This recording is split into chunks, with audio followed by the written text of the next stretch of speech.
بسم الله الرحمن الرحيم. كل سنه وانتم طيبين بمناسبه الشهر الكريم. احنا ان شاء الله في التوفيقيه النهارده عند الاستاذ محمد عبد المنعم صاحب شركات النور للاستيراد والتصدير. ان شاء الله احنا معانا 6 عجول النهارده ومعانا خروفين ولسه جاي ان شاء الله خرفان تانيه باذن الله. زي ما انت شايف الناعم بتاعنا الموز، التشكيله اللي انت عارفها. تفصيل اللحم. تفصيل اللحمه زي ما احنا شايفين.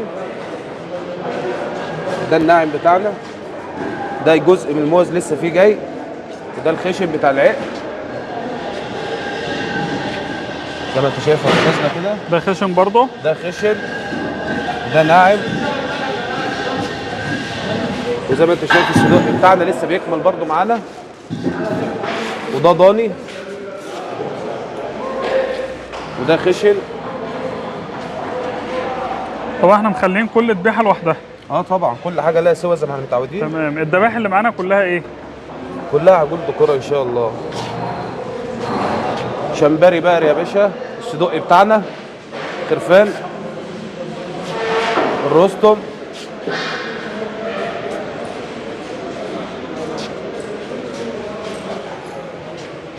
هنا الموز. دي موز رستم كلها لف.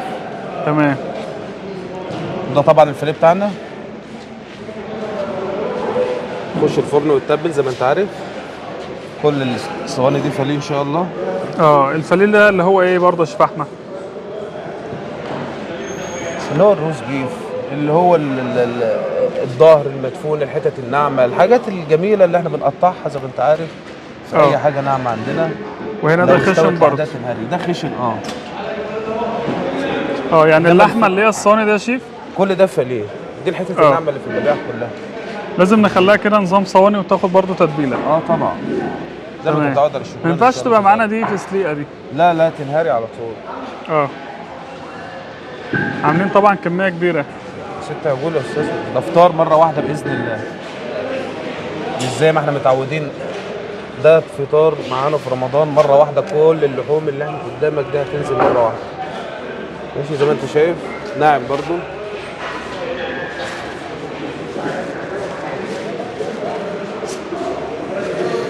ودي جزء من الحلويات بتاعت الذبايح برضو، حلويات. ده ايه ده؟ دي حلويات. دي الحلويات بتاعت العجول دي. لسه جاي تاني غيرها كتير. دي حاجه بسيطه بس. دي حاجه بسيطه ولسه جاي. ده فليه زي ما انت شايف. لسه هيتبل طبعا، تتبيلته جاهزه هنا.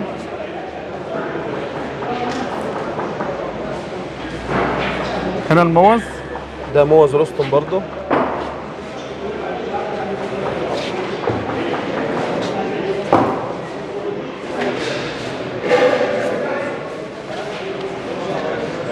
ده الخشن.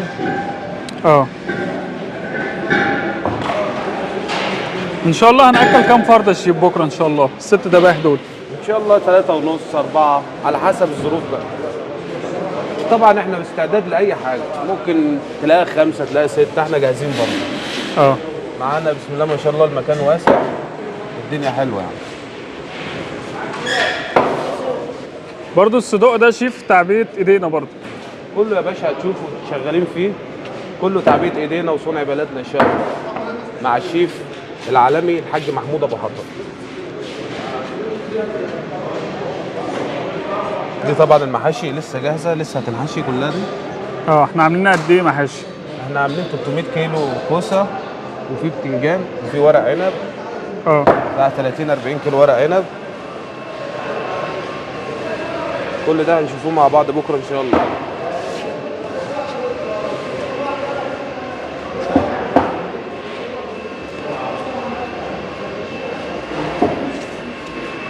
هنا برضو موز لوحدها برضو. طبعا. دي ذبيحه برضو. كل حاجه لوحدها، كل ذبيحه لوحدها، وكل حاجه بتكمل لسه. يلا بينا نروح للكبد والحاجات الثانيه. ده توم طبعا لسه بنجهز، ودي خضره ناعمه. ده لحمه متعصجه. ليه اللحمه دي بقى؟ لحمه مفرومه متعصجه للمحاشي بنطعموا بيها، للجلاش، لاي حاجه يعني. بشاميل، تدخل في كل حاجه. تمام. دي طبعا لحمه، ودي هنا متنعمه عشان التقطيع ده لايه؟ للخضار؟ خضار ان شاء الله معانا. ودي لسه عاملين برضو هتنفرم ما شاء بنين. الله كميه كبيره يعني. باذن الله. دي كلاوي طبعا معانا معمر بكره، كلاوي وفليتو، كل ده هيخش معانا في المعمر. دي كبده شاويه كلها. دي العكاوي. دي العكاوي ان شاء الله. دي كبده، ودي لحمه شاوي فليتو.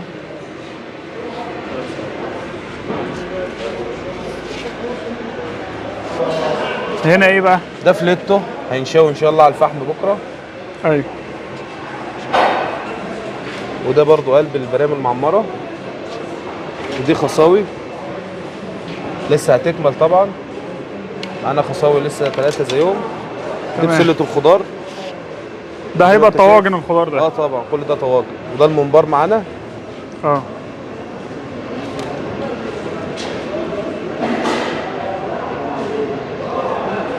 واللي ورا ده كله شيف السلايق. دي كلها السلايا اللي هنقول عليها ان شاء الله. دي خلطة الرز، كاجو، سوداني، لوز، فستق. وده طبعا الورق متقطع عشان ورقنا كله هيبقى خضار في ورق باذن الله.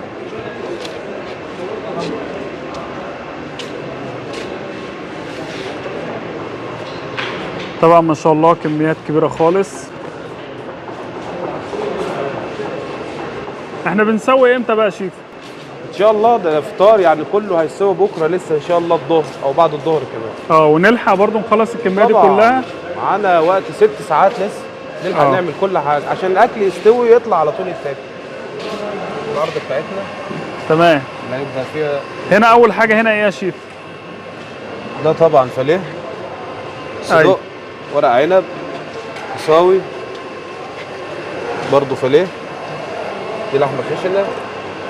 ده عمود فيليتو، دي موز، دي لحمه ناعمه ريش.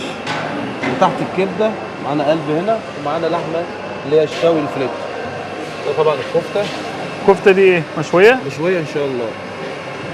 ودي العكاوي ما شاء الله. كفته برضو مشويه. طبعا ثلاجه العرض دي معانا في كل مكان يعني. مكان ان شاء الله. لازم نرص شغلنا كده عشان يطلع معانا كده قدام الزبون برضه. مظبوط يا باشا، عشان الزبون يبقى عارف احنا هنعمل له ايه ان شاء الله. دي طبعا صدق عشان الناس تعرف ان احنا اللي بنعملوه مش بنجيبوه جاهز. كل ده شغل صدق اهو. المكنه المدفع بتاعه.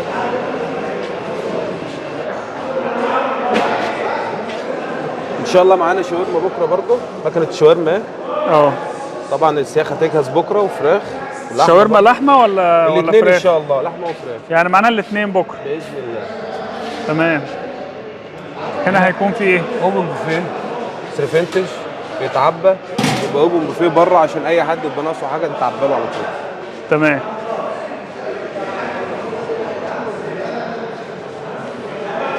ده طبعا خضار الورق، بطاطس زي ما انت شايف ترنشات. دي كده بطاطس. ان شاء الله معانا 2000 ورقه بكره خضار بطاطس. ودي التتبيله بتاعتها، بصل وطماطم وفلفل وتوم.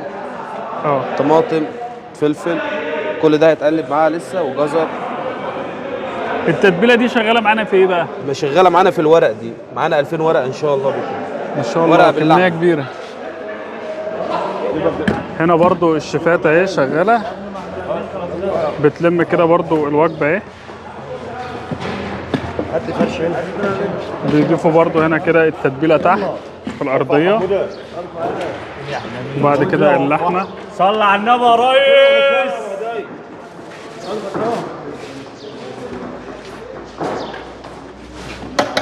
واحد يرفع الحله دي يلا بسرعه، واحد يرفع الحله دي يلا يلا يا رجاله. الله اكبر علينا يا اخوان. وهنا كده التقطيع اهو الضاني.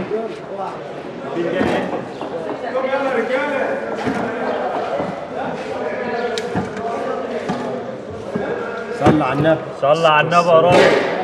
احنا وما فيش الا احنا يا باشا، احنا وما فيش الا احنا.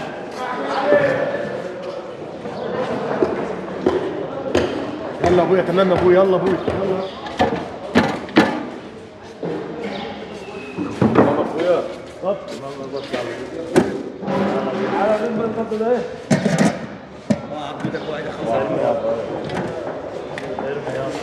شايفين كده ما شاء الله.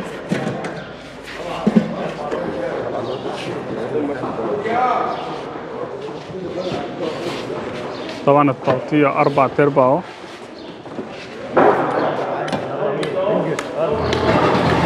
كده الشيف كريم عامل اكتر من تتبيله اهي. التتبيله دي يا شيف معانا يا استاذ علي النهارده 3 تتبيلات مختلفين عن بعض. دي الكاتشب ومستردة والخضار طبعا، ودي خضار لوحدها، ودي الكاتشب ومستردة ومايونيز والخضار طبعا. تمام. وطبعا فوق منهم ميه البصل. دي خلطه المايونيز يا استاذ علي. طبعا احنا بننوع في التتبيله يا شيف عشان الطعم. عشان الطعم طبعا. ودي الخلطه اللي هي خضار لوحدها، دي اللي هي عباره عن بصل وطماطم نفس ميه التتبيلة بصل اللي على نفس الوش دي. وطبعا بنضيف عليهم التتبيله بتاعت الايه التوابل وكده. واخده بهارات طبعا التتبيله دي. ايوه يا استاذ. ودي بقى سوى السوس والكاتشب والمستردة، وبنضيف عليهم الخضار السعلي.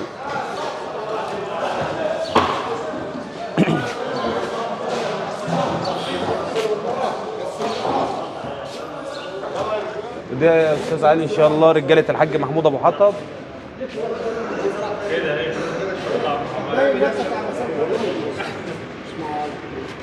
ارجع تاني يا شيخ.